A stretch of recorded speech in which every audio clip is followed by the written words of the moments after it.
I'm not sure if you've noticed, but South Africa's cost of borrowing spiked as we were downgraded by Moody's. And it's tended to do that a lot in the last 3 or 4 years or so. The night that Jacob Zuma fired Nhlanhla Nene, of course, we saw that massive increase in borrowing costs, and we never really recovered from that. And subsequent to that, every time there's been a hiccup or a panic, things have got a little bit hairy. We've seen the cost of borrowing spike up, and it certainly happened as we got downgraded by Moody's and as we saw the lockdown set in. Now, despite warnings of economic Armageddon, South African bond rates, the cost of borrowing, have fallen sharply. Mike Keenan is the fixed income and currency strategist at Absa Capital. He joins us on the line from Johannesburg this evening. What's happening, Michael, in the bond market? Good evening, Bruce, and to your listeners. Well, yes, there was a bit of an Armageddon taking place towards the end of the first quarter. People were getting out of the emerging market bonds in general, so South Africa was falling victim to that. And then, of course, we got downgraded by Moody's, and we were basically subsequently ejected from the World Government Bond Index. So everything was going sort of pear-shaped for the bond market towards the end of March. But then a couple of interesting things happened, one of which being the Reserve Bank stepped up to the plate and said that they were going to start to buy bonds in the secondary market. So that helped to ease fears. And of course, in an environment where inflation is subdued, bonds tend to do well as an asset class. And I think a lot of investors are just preferring to move into bonds at this stage. We continue to see a rotation away from equities and into bonds.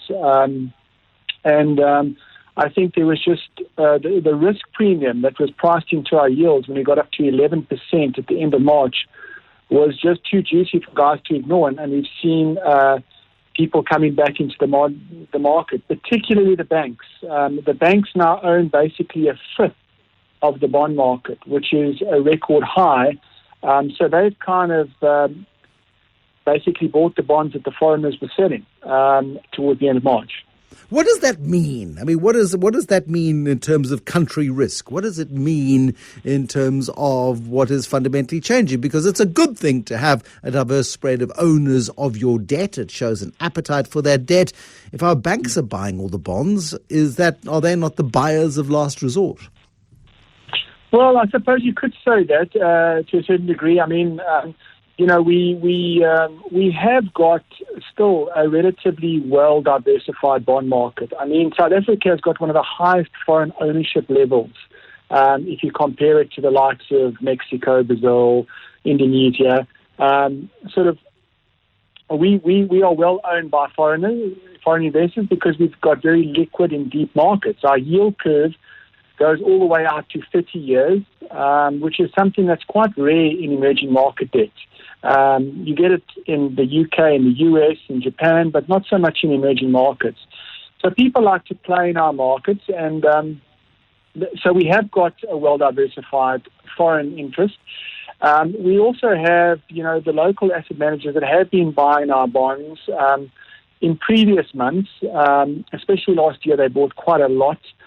So now it's now banks that are sort of stepping up. I think it's partly because they've been left with the stock that the foreigners have been selling. So to your point about being a buyer of last resort, but also regulatory requirements require that banks are now going to have to own more bonds than they historically had to do.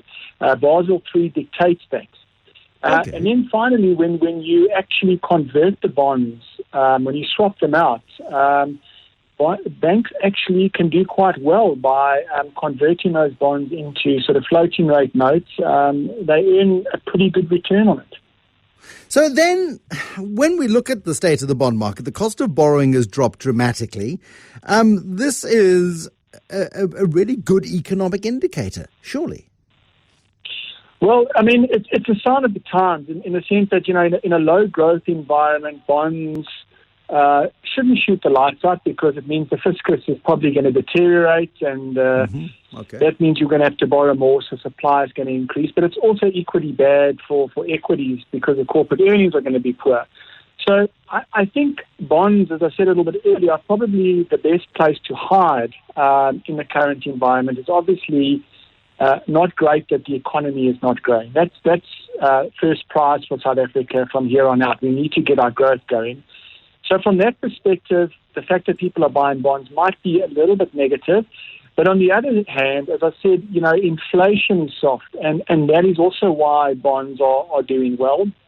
And I think, for a long time, there's been a persistent desire for people to own equities, and bonds have been in the shadows. But it's shown now in the last 5 years that bonds have actually generated some pretty decent returns. So it's nice to see a little bit of healthy rotation from one asset class to the next.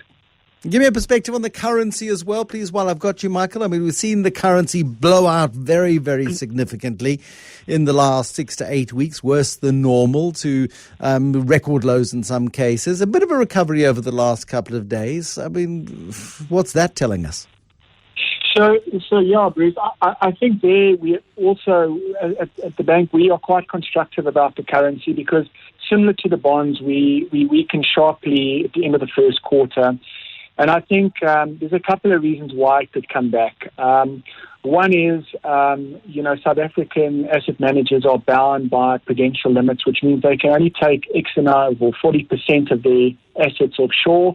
The rand has weakened from the beginning of the year from a level around 14 right up to 19.35. So some of these asset managers are probably going to be obliged to bring back some of those dollars from their offshore investments. So that should be rand positive.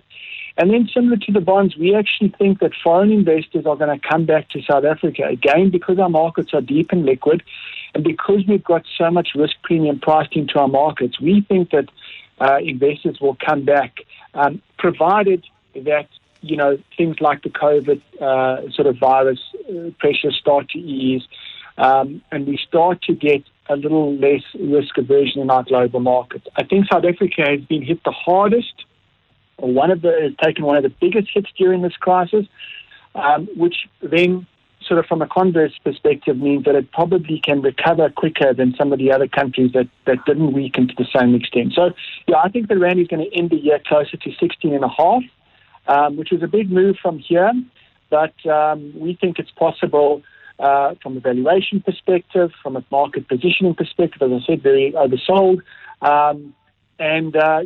I think foreigners will come back. So even though they sold out a lot with the Whitby, I think there's other investors that are going to be champion at the bit for our yields going forward. Michael Keenan, thank you. Fixed income and currency strategist at Absa Capital.